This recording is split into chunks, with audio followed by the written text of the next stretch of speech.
It's been a fun series, and I look for this one to be a fun one too. So I'm going to introduce Beth first, and she can say a little more. And also, yeah, I know her from Fish Trap 100 years ago when she used to come up and volunteer at the camp. Good to be with all of you today, and I am so excited about this panel today. We have Judy Allen, who represents the Baha'is. We have Lisbeth Kloss, who represents the Jewish community, and we have Reverend Clarissa that represents the Buddhist temple here in the community. And I, for better or worse, is going to represent Christianity. That's a big umbrella. I'm going to start, and I'm going to talk a little bit about our particular church, Joseph United Methodist, in this community, but then I'm going to extend it out to give us a little framework about how we can view other Christian manifestations in the county as well. So this phrase, the common good, for Joseph United Methodist Church, it's not just an idea, it's sacred to us. Our byline, actually, in our church is, we're here for good. And we mean that. It's part of our DNA. It's this idea that faith isn't just a private thing that you do between you and God, but it's to spill out onto the community. So John Wesley, who started the Methodist movement, he talked about two things. He talked about more than just two things, but for this, he talked about the means of grace. And what he meant by the means of grace is that there are ways that we can stay open to the love of God. That's two different practices. The inner practices would be like worship and prayer and reading scripture and taking communion and gathering in small groups. He called that the works of piety. And we would call that, purposes today, the private good. The deepening of the soul, the shaping of our morals, the anchoring of us in love. But just as important were the works of mercy, things like hungry, visiting the sick, advocating for justice, sheltering the housed. And that's what we would call public good. So in Methodism, one naturally leads to the private good, so then we can go out and serve. Public. We worship good, so we can show up for the neighbor. Public good. John Wesley was known to say, the world is my parish. And in that he said, hey, let's go out into the world and share this love and grace with everybody else. So that's what we try to do. Former Surgeon General, Dr. Vivek Murthy, he talks about the three pillars of a healthy life. And when I think about these three pillars, I think about any religious organization. He says, to have a healthy life, you have to have meaningful relationships, a sense of purpose, and a feeling of service, helping others. Okay? So that pretty much sums up what we try to do in our congregation, inside the walls of the church and outside the walls of the church. So, for instance, we have our Sunday morning worship, but we also have something, cafe, that monthly, where we gather to meditate and talk and connect. And as most of you know, every Monday night in the winter, we serve free community dinners. We've had pretty much averaged over 230 people every Monday night. And we have over 20 community partners. Many of you here represent some of those partners in our community. So we also tend a garden that shares food with the school and the food bank. And our United Methodist Women in Faith, they run a booth at the Saturday market, and every dollar that they earn goes towards supporting women and children in need, every single dollar. So I could say that there's not a single person in our church that isn't volunteering in some way on a nonprofit board, in our government, at community events, or just quietly helping other people. We're also in the middle of a big project. We have a capital campaign to expand our kitchen. We're adding a walk-in freezer and pantry space and solar panels so we can keep on feeding and serving and gathering in ways that welcome people. And all of it is about community. It's about creating spaces where people can go, whether or not they're church folks or not, where people can go and feel a sense of belonging and that they matter and that they can connect and have a sense of purpose. Sometimes we jokingly say, as a United Methodist, you can't be one unless you're engaged in doing something in the community. So that brings me to... So that's Christ against culture. And then we have Christ of culture, way over here. And these churches embrace what's happening in the world. Science, art, diversity, social movements. And you could think of Riverside Church in New York City as one of those Christ of culture churches. But then there's three middle positions that hold both of those in tension. The first one is Christ above culture. So these churches see culture as good, but not needing to be completed by Christ's grace. Christian nationalism takes this a step further, and they seek to dominate and reshape culture through political power. Okay? And then we have Christ and culture in paradox, and that holds that Christians live in two worlds, the world of faith and the world of culture, and we have to live in that tension. I would put Lutherans in this camp. They see the world as broken, but yet somehow God is able to work in it. Okay? And then we have Christ transforming culture, the view that faith can and should renew the world. And that's where United Methodists would find themselves. So at Joseph United Methodist Church, we believe that the love of Christ can transform not only individual lives, but whole communities and unjust systems. And that's why we don't separate ourselves from the world. We engage, we care deeply about justice and reconciliation and healing. So I hope that that framework of Christ and culture can help all of us understand that Christianity comes in many forms and flavors, and if we can understand those differences, maybe we can have a little bit more grace for one another too. So also with this Christ transforming culture, it includes working with others. So one of my favorite moments this year at the community dinner was when the Baha'is were hosting.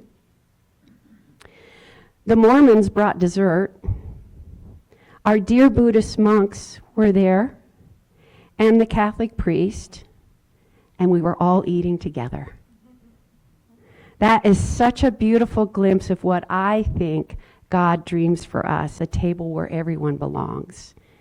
And I want to share in closing, for me, our welcome statement at our Joseph Church, because I think it speaks clearly about how we show up in the world. We believe that God's love embraces all people, regardless of race, economic circumstances, gender identity, or sexual orientation. You are invited to bring your whole self, your story, your identity, your gifts to this place where you will find belonging and care. So in closing, I would say that the Joseph Church tries to be that lab for reconciliation in our community. Thank you, Beth. Good luck. Thank you, Rich and Beth. Okay, thank you, Rich. Like an ice cream cone. Yum. Thank you, Rich and Beth, for bringing this panel together and for all of you coming today. I want to respond to Beth's questions in an order because she presented them to us, and I'm kind of literal in that respect. So I started with religion's role in society. I'm representing the Baha'i faith. Our role has always been to transform the broader culture. The Baha'i faith, originating in Persia mid-19th century, is a world-encompassing religion with adherents in over 270 countries. Its founder, Baha'u'llah, envisioned that the Baha'i teachings would bring about a profound transformation in the culture and in relationships between individuals, communities, and nations. Baha'is believe that all human beings have been created to carry forward an ever-advancing civilization, to eliminate all divisions and all forms of prejudice, to elevate the equality of women and men in the world, to ensure the education of the world's peoples so that they may become agents of constructive change in their own communities, to eliminate the extremes of wealth and poverty. The fundamental principle of the Baha'i faith is the belief in the absolute oneness of the entire human family. We're all one. We're all together. We're facing life in various parts of the world, but we're facing life all as one family. This is critical in rural life as well as in cities, based on the operating principles of unity and justice. I am giving you some background because I know a lot of you don't know much of anything about the Baha'i faith, so I thought it was at least an underpinning for what I was going to say about local experience. And this is a quote: "So powerful is the light of unity that it can illuminate the whole earth." And that is one that the Baha'is use a lot in talking to people. Question 2 is faith in the common good. As Baha'is, we believe that humanity has a twofold moral purpose: to transform one's own self by aligning oneself to Baha'i principles, such as detaching from the insistent self, declining from engaging in activities that create division rather than unity, and second, to contribute to the betterment of the world, beginning at the grassroots level with families, communities, working shoulder to shoulder with others to engage in unity and community building efforts. This is paramount. This is something that we really share with all of our religious partners. We are a small group, although several of us have come from larger Baha'i communities. Over time, we have initiated these local Baha'i efforts and offerings. A summer school, this was many, many years ago, a summer school at the lake, children's classes in a community center or in a meal site, after-school virtues classes at the Joseph schools when they allowed that. We had to go off campus, but we could hold them. An earlier panel on religion in Wallowa County, this was back in about 2010, a gathering at the place on envisioning community, and we brought together, I think, about 50 or 60 people that day. Anyway, we participate in interfaith groups, peace-related projects, such as sponsoring a Rotary Peace Fellow and ongoing presentations. Moving on quickly to questions 3 and 4, which are public versus private role of faith and public needs. Baha'i communities engage in private prayer and the study of Baha'i sacred writings. And you're going to get a sprinkling of some of those sacred writings as I'm speaking today. We encourage collective spiritual growth of Baha'is and community members through study circles, devotional gatherings, and classes.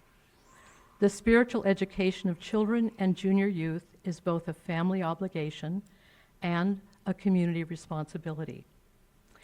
The Universal House of Justice, which is the supreme governing body of the Baha'i faith, through its international arm, addresses hunger, housing, water, economic development, and a lot of other needs by teams of Baha'is living and working in communities.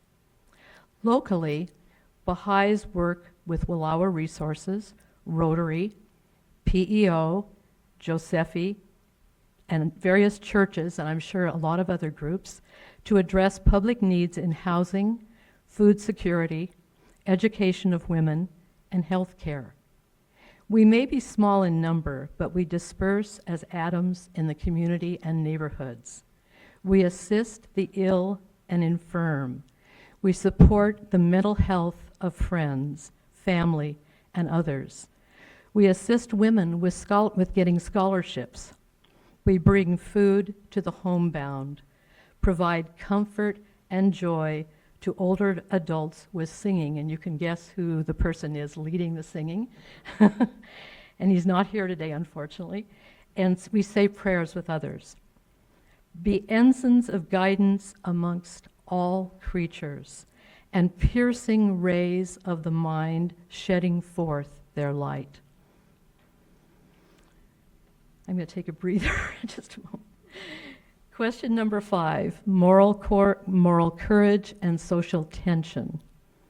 Baha'is are committed to activities of social transformation that address the ills of society and contribute to a peaceful and unified world, free from racial and all forms of prejudice.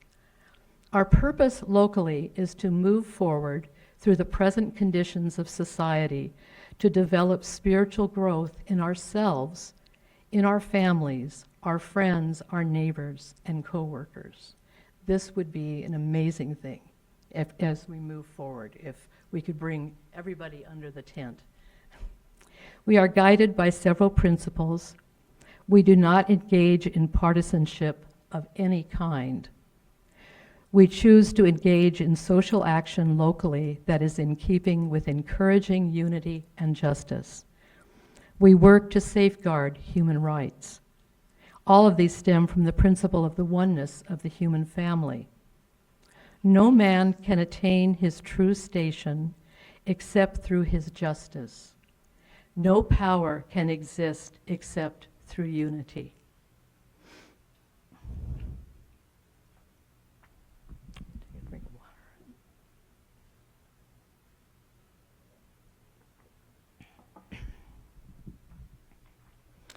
Question number 6 is collaboration with other faith groups. Baha'is eagerly collaborate with other faith groups whose programs emphasize practical steps toward eliminating barriers to unity and justice. Examples of this include, and you've already heard, the community dinners organized by our local Methodist church, and also a history of peace activities in collaboration with churches, schools, and peace groups. Consort with the followers of all religions in a spirit of friendliness and fellowship, inasmuch as consorting with people hath promoted and will continue to promote unity and concord. Moving on to question number 7, healing division and building trust. Baha'is embrace the belief that the earth is but one country and mankind its citizens. We are all the leaves of one tree, the fruits of one branch. We work consciously to widen our circle of friends, to meet every stranger with kindness. Love and good faith must so dominate the human heart that humanity may regard the stranger as a familiar friend.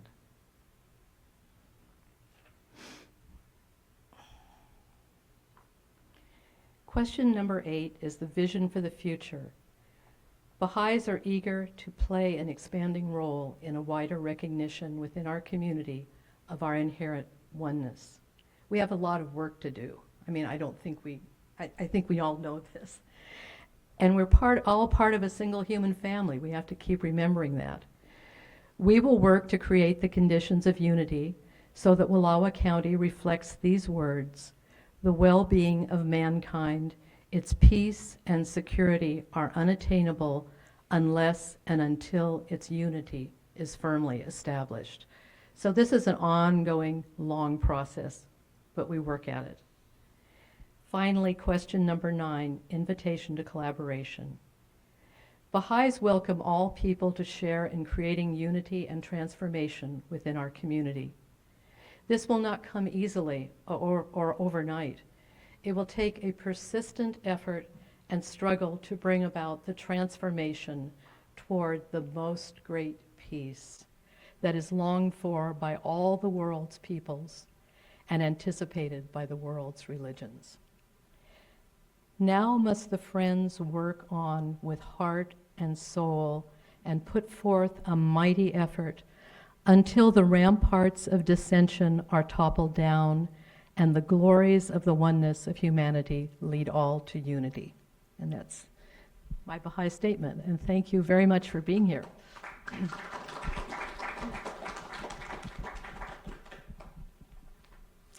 All right. My name is Lisbeth Klaus, and my epithet should probably read Belgian by birth, American by choice, and Jewish.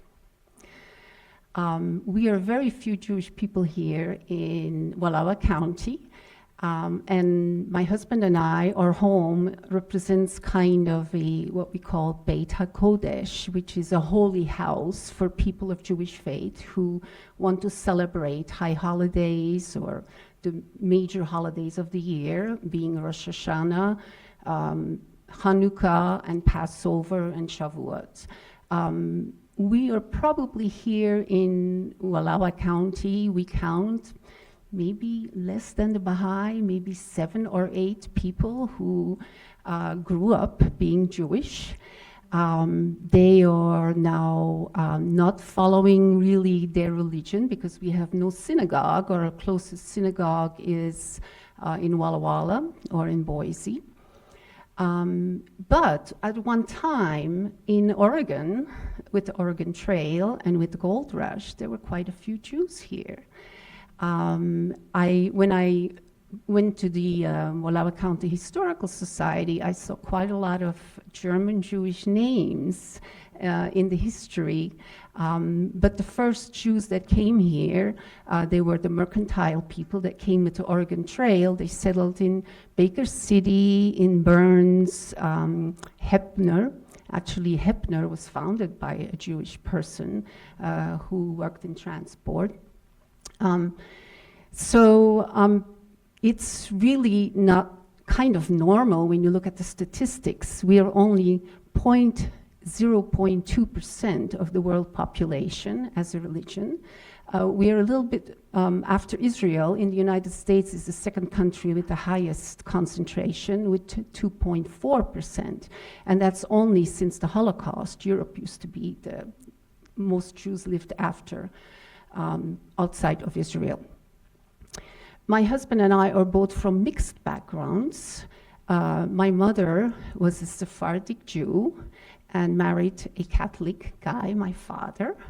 And Bob's mother was an Ashkenazi Jew from Hungary, Eastern European, and married a Protestant. And so in our very early childhood, we were kind of almost nothing. Actually, my education has been exclusively Catholic Jesuit education on my 3 alma maters. So I can talk a little bit about Christianity in many ways.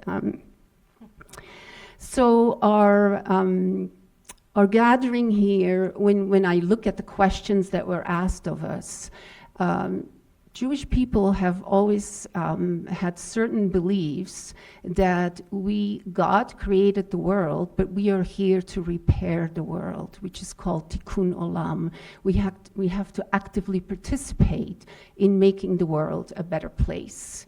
And so we do this in a variety of areas. Actually, when you look at the social history of the United States, it's the Eastern European Jews that were more socialistically oriented that started most of the East Coast social reforms. Actually, if the baby boomer Jews of today, if they were from the East Coast, they may have been what we call red diaper babies. They were spoon-fed, not with the Jewish religion, but with the tikkun olam of repairing the world through socialism. Professor Eisenberg, Ellen Eisenberg from Willamette University, has written several books on the Jews in Oregon, and so it's quite interesting to see that Baker City was the first Jewish center here in Oregon. And again, when you go to Baker City too, in many of the older buildings, you can see names on the buildings that refer to the German Jews. Now, there was no really anti-Semitism with the German Jews that came on the Oregon Trail, and the main reason was they were representative of a diverse, of a very extreme side of the diverse continuum of Jews. We as Jews are as diverse as you can be, probably even more diverse than the Christians. We always say 3 Jews, 3 opinions. Actually, we are taught through the Torah, which the 5 books of Moses, which you often refer to as the Old Testament, we are taught that we have to challenge God. We have to argue with God. Actually, there's lots of literature on the Holocaust that's how the Jews that were in concentration camps were actually arguing with God. They were not necessarily praying to end the situation, because we have different kinds of prayers, and the prayers of supplication, the prayers to ask for somebody's better health, or the prayers to ask for a gift of some kind, is not considered a very legitimate form of prayer. It's only in the 4th type of prayer in the Pirkei Avot. The first type of prayer is just glorifying that you have faith in a God. We are not supposed to ask for privileges. So I'm often a little shocked when I hear people say, I'm going to pray for you. I love all kinds of prayers from different denominations because I believe in the healing power of prayer. But in general, we don't believe that that we are so important that God will intervene for one person to grant them. I remember going to Catholic school as a girl, that people wanted to have good weather on a certain event, and they brought eggs to the nuns. And so on the same day, I saw the nuns getting eggs for rain and eggs for good weather. And I really started to challenge how does that work, all right? So there's some aspects. So Judaism is very, very diverse. We have from the very Reformed, people that may not keep kosher rules, to the very Orthodox, where men are separated from women and things are.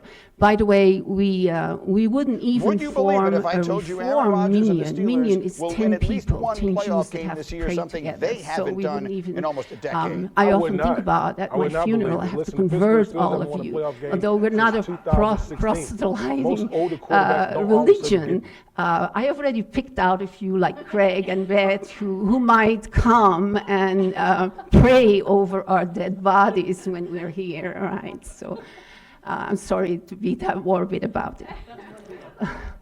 Now, there are certain things, I actually, for many years, have belonged to the Orthodox Women of America because I grew up a lot more in ritual and orthodoxy than I remember my first Yom Kippur that I was in America 50 years ago. I couldn't believe that people were eating at the synagogue, all right, because it was very reformed. So we're very, very different all over the spectrum of Jews. A practice that I really like a lot that's very community-oriented is that once a year at Yom Kippur, we have to ask forgiveness for the people we have wronged in the last year. And we have to ask it to the people because the Judaic belief is that you can't ask forgiveness to a dead person. You have to ask forgiveness to a human who's still alive that you have wronged. And so you can't just go directly to God to ask for forgiveness.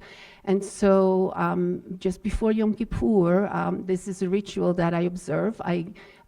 It's called a tashlik. You go and have a communal forgiveness, and you throw bread in a water source. So I go to the lake, and I take some crumbs of bread and throw them in the lake. And then you have to personally go to the people that you think you may have wronged, and they are obligated to forgive you.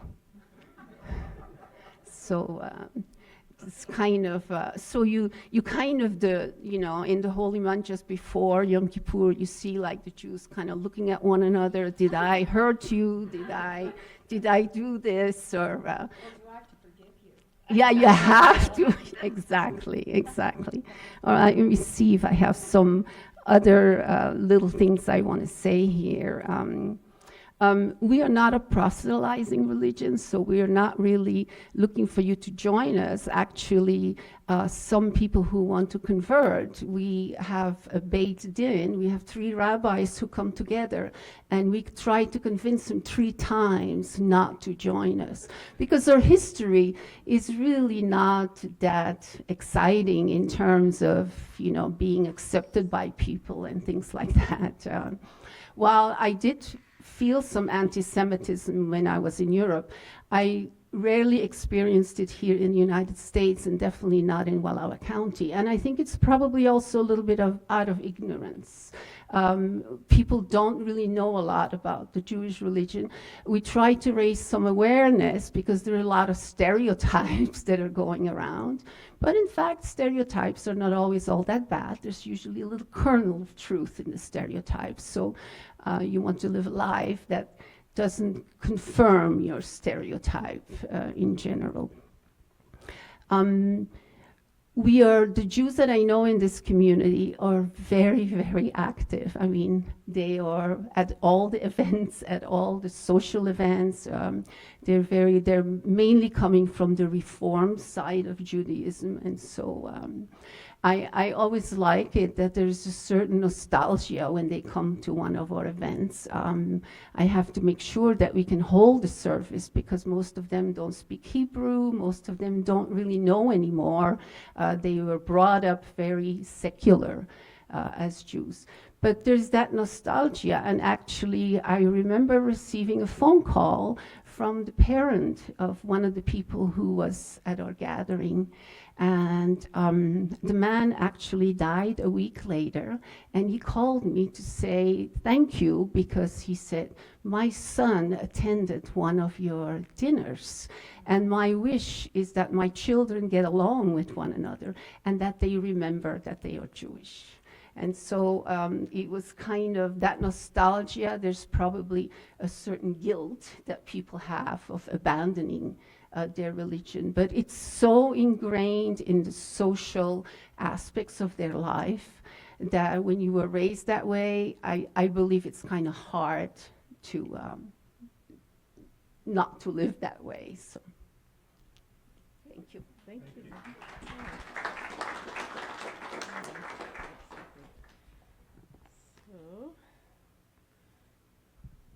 So hello, everyone. This is a little bit of a reversal for me because I feel like I'm usually listening, and I'm kind of keen to ask you why you all came today, of all the discussions. But I think I've been asked to cover some territory, so I will do my best. So for those of you who don't know me, I'm Reverend Clarissa. I'm one of the 2 Buddhist monks here in Wallowa County. I actually came from Portland about 15 years ago to train with Reverend Mado, who sends her love to all of you. She couldn't be here, but she is my teacher. So I came out here for the purpose of training with her and looked around and met all of you and discovered this beautiful, incredible place where we live. And I'm still a little stunned at how much the temple seems to be woven in together integrally with the community. Actually, it's actually constantly unfolding, and I find it very moving. In fact, so when I first not long after I came out, I caught a ride to Portland with Judy Wanschneider and Nancy Noble, and they were very polite and friendly at first, and then they grilled me on what goes on up there at the temple and why did you come? So like them, if you're curious, I hope this answers some questions. We practice the Soto Zen tradition up at the Wallowa Buddhist Temple, which is, we're a financially independent temple of the Order of Buddhist Contemplatives. And our order has, I think we have around 75 monks and maybe 150 what we call lay ministers, lay committed lay Buddhist practitioners in our order, which is across, we're in North America and Canada and the US, and in Europe and the UK primarily. So we have 2 monasteries. One is at Mount Shasta and the other is in the north of England. And Reverend Mado and I have spent time at both of them and many of our other temples. And so some of the people who come to our temple we mainly offer individual retreats. And some come from quite far away to do an individual, usually a kind of a searching of the heart of some sort, usually for a week or 2 at the temple. And so more than a retreat center, we're more like a private retreat for people to come who actually work pretty closely with us. And we also welcome people from our local community who come for retreats. So it's not just that people come from far away who are already practicing. Reverend Mado, as you know, has a way of opening to what appears, in a sense, or meeting the opening of a heart, and without looking so much at an ism. And I think this is very much a part of our tradition. Our order was founded by Roshi Jio Kennett, if those of you who are interested in Zen, in about 1970. And Buddhism is a lot older, I have discovered, than the 1960s in my own unfolding. It goes way back, all the way back for us through Japan, China, and then into India, northern India.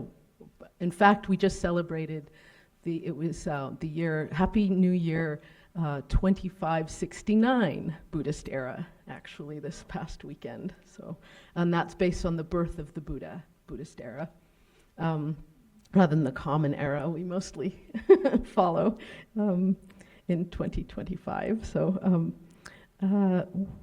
what I wanted to pass on. So yeah, so we're not a Buddhist B&B.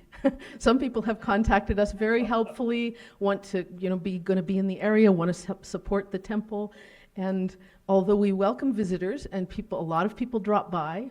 Somebody dropped by once, as a matter of fact, while I was stacking some firewood, pulled up, was a van full of tourists, and said, Buddhist temple. This is a Zen temple, isn't it? And I said, well, yes, how did you know? And he goes, the firewood. Because I was stacking wood, basically. So a lot of people stop by who have an idea of what Buddhism is about and share it with us. And a lot of people come to ask us about Buddhism, but mostly in the community, I have found people come to just be together and look at something. And we somehow represent for different people in different ways, actually a sort of a deeper innermost aspect of our own heart, which isn't their heart or our heart, but kind of our mutual heart. And there are ways in which we're engaged with the community, although it seems to unfold naturally rather than having plans or programs or projects or events or group activities, although we have some group activities. So I was reflecting on, well, what do we do with the community? And one of the things we do is to attend events that people in our congregation or our friends or neighbors have invited us to because they're participating, and we're going to be supportive, just like you would go to your kid's school play and wish them well no matter what they're doing, and just love them and listen. And there's an aspect of listening involved for us, and I kind of have the feeling it's going both ways for just about everything we're doing. But a lot of you remember how we built our retreat guest house actually about 10 years ago with help from many of you, all of you, I think almost all of you who were here, with fundraising events and volunteer labor, materials, suggestions, advice. We're always grateful for advice. So I learned a lot about construction. And then we do have work days on our grounds. One of our practices in Zen Buddhism is what we call working meditation. So people come and we do working meditation together. Now at the monastery, it's fairly formal and silent, but at the temple, we just roll up our sleeves and get to work. And often we'll end up with some interesting conversations, which we very much enjoy. And sometimes the question may turn to something about Buddhism, but not necessarily. We're glad to answer questions, but we're also not looking to convert people. We sort of trust that people are actually converting themselves. That's the way we would look at it in terms of what's, karmically we come in with something to work on. Each one of us has what we'd call a koan, an individual spiritual problem, it's sometimes referred to as something we're kind of chewing on in life that we need to work through. And maybe we can help, or maybe the person is sort of finds a direction by glancing off of us, or finds their way back to their own practice sometimes. But I just was reflecting, we work managing 5 acres of wooded forest. And that has been an interesting journey for all of us. I think some of us together with some friends in timber, fire, and ranching, and even the Nez Perce community. And I'll just give you some examples. We did a restoration cut about 3 years ago, which was to release the grove. If any of you have been up that way, it's a very dense forest.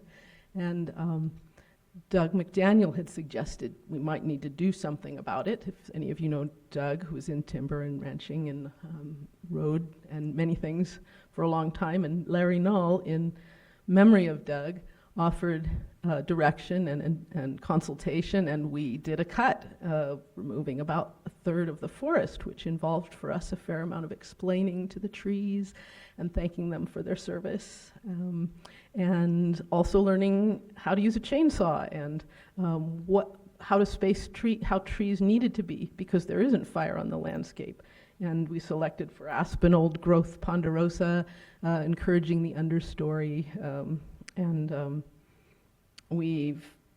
now that we've opened the grove, we had grasses spring up underneath very enthusiastically, so we've ended up grazing it, and we're on timber grazing, so that's completely appropriate. We have horses from a local herd come in, and we've had advice on a lot of our whole ecosystem from local biologists, like some of you remember Alison Rossman I think she was with the Nature Conservancy, came out and gave us some advice on aspen exclosures. And so you get to know people. We've had the hawk interns with Willow Resources have come out with Jenny Reinhardt and cleared fuel from the forest, and we got to know those high school interns and what they love, what they care about in life, where their lives are going, and working together. So there's I'm realizing there are people within our congregation who are kind of everywhere in the community, or friends of the temple. And when you look at sort of what we do in our practice, in our contemplative practice, which may lead us to engage in some way socially. There's this word, socially engaged Buddhism, you've probably heard sometimes, which can sometimes feel a little bit like an obligation. Well, if I'm a Buddhist, I must be socially engaged.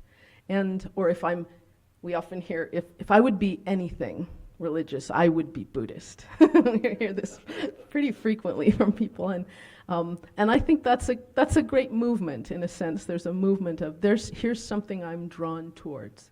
Not all of us feel deeply spiritual or at all religious for various reasons, which is understandable in many cases, but there can be a movement. It's almost like a breath being taken deep inside, and you can sort of feel, what is my true purpose? You can ask yourself a lot of people who come are at some crossroads in life, and they're discovering a direction which is completely new. And we offer a space. I think that's mainly what we offer. We offer a still space, which in a very busy world, in a world where a lot of suffering goes on, just a space where that can be nurtured, and that there's a function. It's not necessarily a measurable function. Monks are basically useless in any sort of material sense. We work hard, but we don't get anything out of it. We actually We offer what we offer without expectation of outcome. We trust that we'll be supported by a world that sometimes doesn't seem very supportive.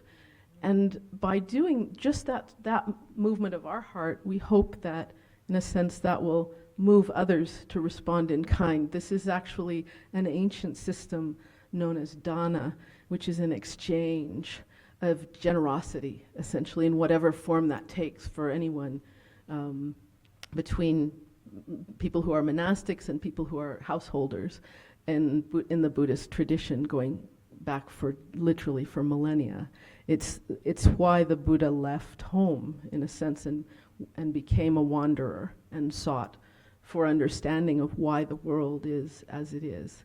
And in that recognition that that's of value, and that the turning within and growing still is of value, something springs up, something becomes possible, I think, in a community. Just when you have people like Reverend Mado who walk by, even, who just walk by.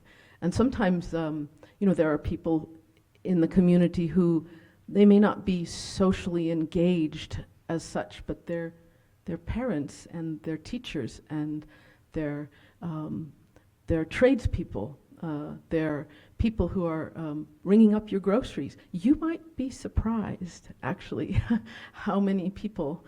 We had a birthday party. Reverend Mado and I we have the same birthday, and we held a birthday party. And all these people came. We thought, well, we'll invite everybody, and then maybe a few people will come. And like 45 people showed up. And so they all stood around going, I didn't know you knew the monks. And we thought, well, we'll have it from 1 to 3. And maybe they'll just drop by for a few minutes. Everybody came at 1 and stayed till 3. And then we were sort of closing up. Well, thank you for coming. They all decided to go out to lunch or something together. It was wonderful. But we're there essentially to wish beings well. And I have found that the more I do that, the more I try to cleanse my own heart in that way by growing still and listening as deeply as possible, the more I realize that humans can be trusted, that the world is a wondrous place, that so much is possible. As Reverend Mado says sometimes, now that this is so, what does this make possible? It opens the mind. So if you have a practice of opening the mind and opening the heart and opening the hands and opening to what's coming, then the world slowly, one by one, actually kind of gets a little brighter. So really, those who practice compassion have a practice of interconnectedness with all of us, between all of us in the community. And there are some themes, by the way, I wanted to share with you, which as we listen, people come, we sit and have tea, or we walk, we bump into people somewhere, we hear what's going on, and there are some themes we've been hearing lately, and they mostly seem to center around fear. Especially these days, fear of growing older in such a world, fear of dying. Sometimes it's fear of separating from my parents for the first time, or fear of taking marriage vows, fear of becoming unemployed, fear of retirement, fear of having to move, fear of all these fears, and fear is actually the root of all of our greeds, hatreds, and delusions. So when we can sit with these fears and open, no matter what arises, and let them arise and pass, then we can begin to let our greeds, hates, and delusions convert themselves naturally into compassion, love, and wisdom. And the world, again, grows a little bit brighter. So sometimes you'll run into us at the grocery store, and then we serve as just a reminder of that place in your own heart where there's something still and at peace and open and free. And I thank you. I'm glad we could be part of this. Well, we could have done a weekend retreat here, huh? But we do have some time for questions. So, questions, comments. You're all.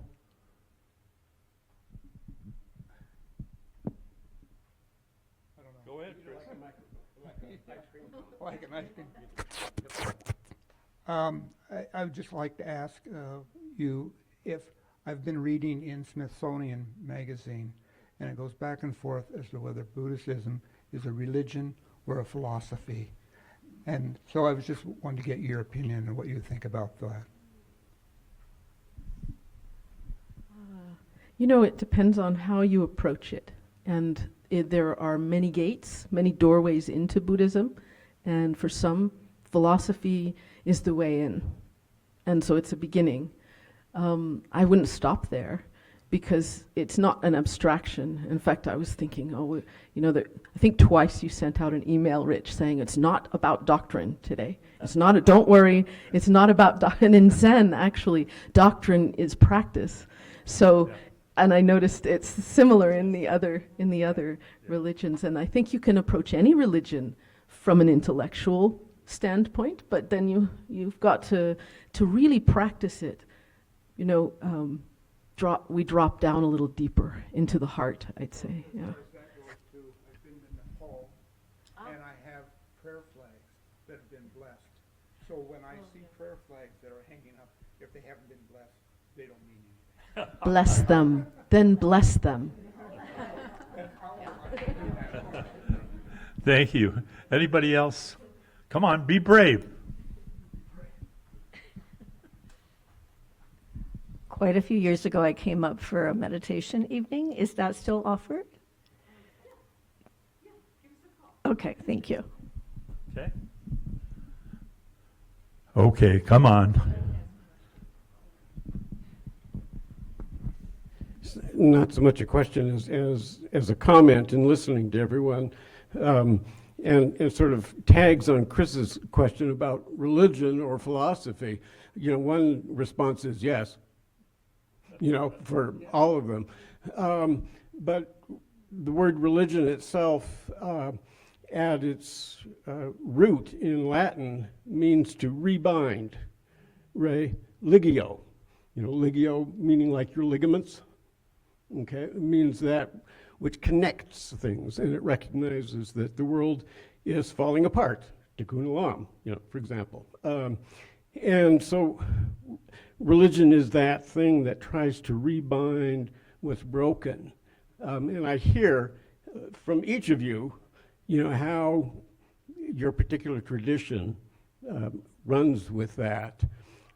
Oftentimes religion is juxtaposed to spirituality. And the image I like to work with is that of a cup and what's in the cup. So religion is the container, and what you have in the cup, say like wine or whatever it is, spirituality is that which is in the cup that we're wanting to bring into our lives or share in the world. But if you didn't have the container, it would spill all over the floor and not be useful. So if we understand a proper place for religion as a container for this spirituality that flows and moves in the world and makes the world a better place, then we can see how both are necessary.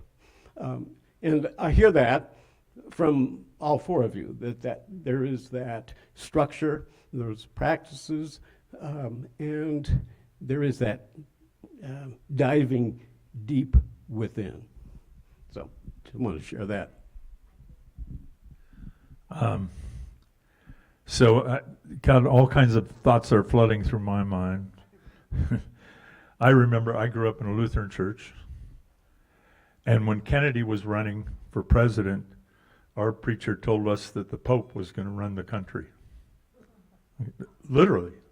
That's the word we got, okay? And I spent the better part of 5 years in Turkey I was telling Chris, with a bunch of different religions. I knew Shiite and Sunnis and Yazidis and Zazas and all kinds of people. And one of the more important people that in my Turkish village with all these little villagers was Muhammad, when Cassius Clay became Muhammad Ali. That was a big deal. That was a big deal. And then what also I've been reflecting on that time, when Muhammad Ali declined to go into the military. The Turks are kind of militaristic. And that became kind of problematic. But then when we figured out that Vietnam was Johnson's war, they didn't like Johnson. Then it was all right that Muhammad Ali had skipped that war, and I could skip it too. Anyway, I'm sure that all of you have similar reels playing in your head of past experiences and what. Evelyn, we need a couple more people here to speak up. Well, I have a question, and I think it's for you. In the beginning of this afternoon, you said, well, we're going to talk about policy. I don't know what you mean by policy. It seems like so many people are afraid of saying anything that might be controversial, and so they don't say anything. So what's policy? What's policy? I think that what we're saying and what was demonstrated here is people can share what they do and how they worship, how they pray, without castigating each other, without judging each other about your view is wrong. So anytime we have a situation here where somebody comes up and says, this is the way it should be, that's when I shy away, okay? Anybody else have a...